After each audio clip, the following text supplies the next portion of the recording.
Assalamualaikum warahmatullahi wabarakatuh. Perkenalkan, nama saya Julia Dewi Puspitasari dari Prodi Pendidikan Guru Sekolah Dasar dengan NIM 413222017. Di sini saya akan menjelaskan tentang tes tulis. Di sini saya akan menjelaskan tentang tes tulis.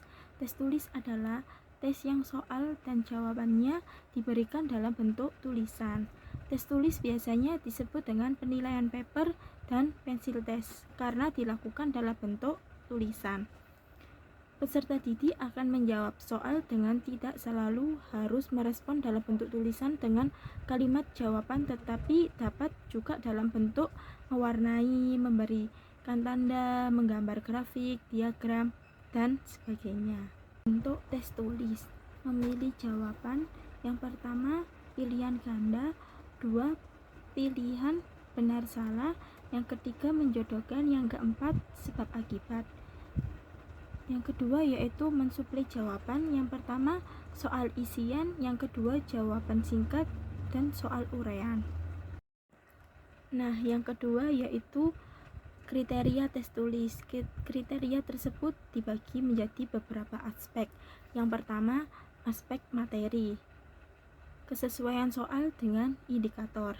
Yang kedua, batasan pertanyaan dan jawaban yang diharapkan jelas. Yang ketiga, isi materi yang ditanyakan sesuai dengan tujuan pengukuran. Yang keempat, isi materi yang ditanyakan sudah sesuai dengan jenjang, jenis sekolah, atau tingkat kelas. Yang kedua yaitu aspek konstruksi. Yang pertama, rumusan kalimat soal atau pertanyaan harus menggunakan kata tanda tanya atau perintah yang menurut jawaban peserta didik. Yang kedua, ada petunjuk yang jelas tentang cara mengerjakan soal, ada pedoman dan rubrik per skor. Yang ketiga, hal-hal yang menyertai soal seperti tabel, gambar, grafik, atau sejenisnya yang dijadikan dengan jelas dan terbaca. Nah, yang terakhir yaitu aspek bahasa. Yang pertama, rumusan soal menggunakan bahasa yang sederhana dan komunikatif sehingga mudah dipahami oleh peserta didik. Yang kedua, rumusan soal tidak mengandung kata-kata yang menyinggung perasaan peserta didik atau kelompok tertentu. Yang ketiga, rumusan soal tidak menggunakan penafsiran ganda atau salah pengertian.